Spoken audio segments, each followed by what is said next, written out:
mentioned earlier, I mean, it just struck me as bizarre. First off, I mean, look, the idea, well, let's listen to Ralph Nader. I mean, this is what's problematic, is that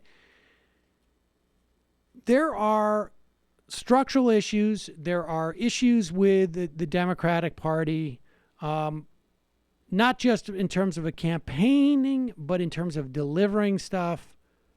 But there's also just sheer stupidity that gets you on television. All right. And frankly, you know, Ralph Nader has done obviously some very important things and very, very positive things for this country. I was supportive of him in 2000, not in battleground states. In fact, I even vote swapped with people in Florida. But this is a perfect example of a guy who just is going to say whatever he wants as a way of getting on television. And then, something that just goes completely off the rails. Here he is on Ari Melber's show. He's responding to a clip of Obama saying the Dems shouldn't treat politics like Coachella. Right. Is that an important message for Obama to deliver? Oh, it's very important because the Democrats are falling into the trap of Trump. Let's run against Trump. Well, you couldn't have a president easier to run against, but that doesn't put bread on the table. All right, pause it. First of all, I don't know what, like who he is talking about, because every single reporter who is, to the extent that we can know these things, right? I mean, it's not that easy. There's a lot of places where there's no polling and this and that. There's a lot of places where we have huge deserts of local news coverage. But if you Google every campaign ad, I mean, if you look at every campaign ad of Democrats in congressional districts, if you talk to reporters or listen to reporters on this show, on other shows, when they're out on campaigns, there's like virtually no Democrats running in these races that are running against Trump. That's all implicit. The explicit thing they're running on is healthcare. And so he just says this because he doesn't know. He doesn't, he and I probably have very similar, sort of like in terms of like how we travel, right? Except for I'm actively reading this stuff every day. And he apparently is not, or he just refuses to believe. But continue. They have got to go down where people are working, living, and raising their families. They're going to blow the next month's election if they continue business as usual. And the Democratic National Committee, headed by Mr. Perez, who hasn't returned my call for over a year, I have some suggestions for him. Why do you think he's not calling you back? Because they don't want to hear from the civic community. They just hear from their political consultants and all the millions of dollars that are put in insipid TV ads because they get a 15% cut. It also raises the question, have you tried texting him?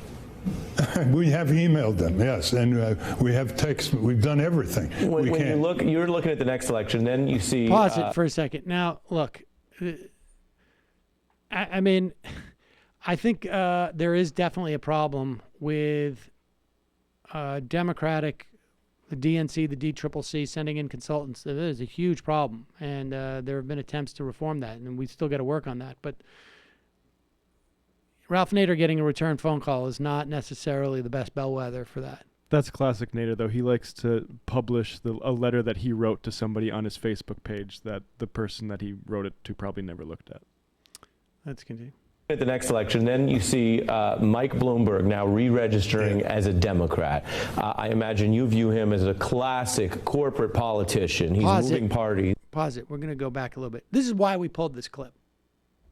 And the other stuff we saw as we were, but this is why we pulled this clip, because I wanted to hear a Nader crap over on this oligarch, Mike Bloomberg. Election, then you see Mike Bloomberg now re-registering as a Democrat. I imagine you view him as a classic corporate politician. He's moving parties based on where he may have a political opportunity. Do you think it would be bad for the Democrats to have Mike Bloomberg run or become the nominee? No. What about Wall Street? Wall Street is his weakness. He's for corporate welfare.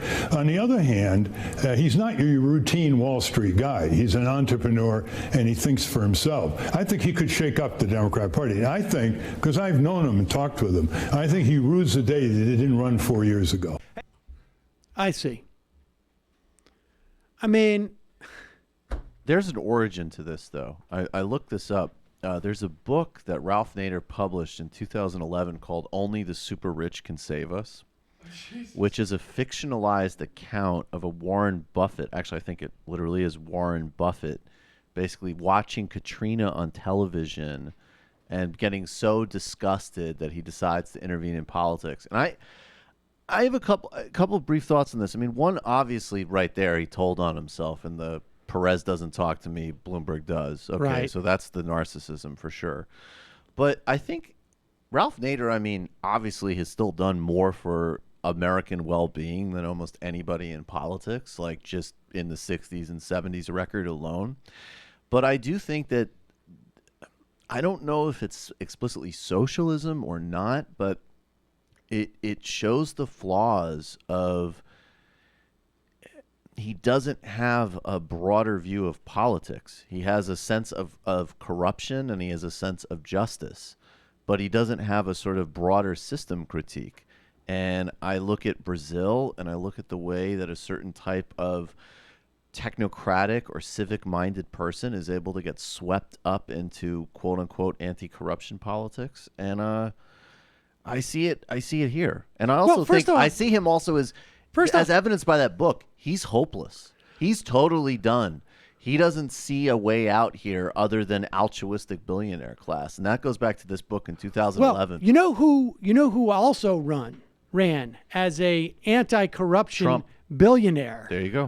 Who said, "I can't be tainted because I don't need their money." Well, that's what happens when you. I mean, that is what happens. I will play Jamie here. That's what happens when you don't have class politics.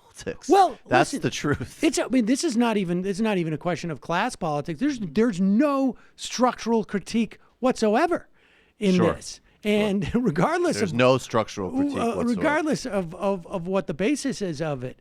And on some level, it's also indicative of, and listen, I am an older person myself, but I mean, clearly what happens over time is a lot of people, it all becomes about them.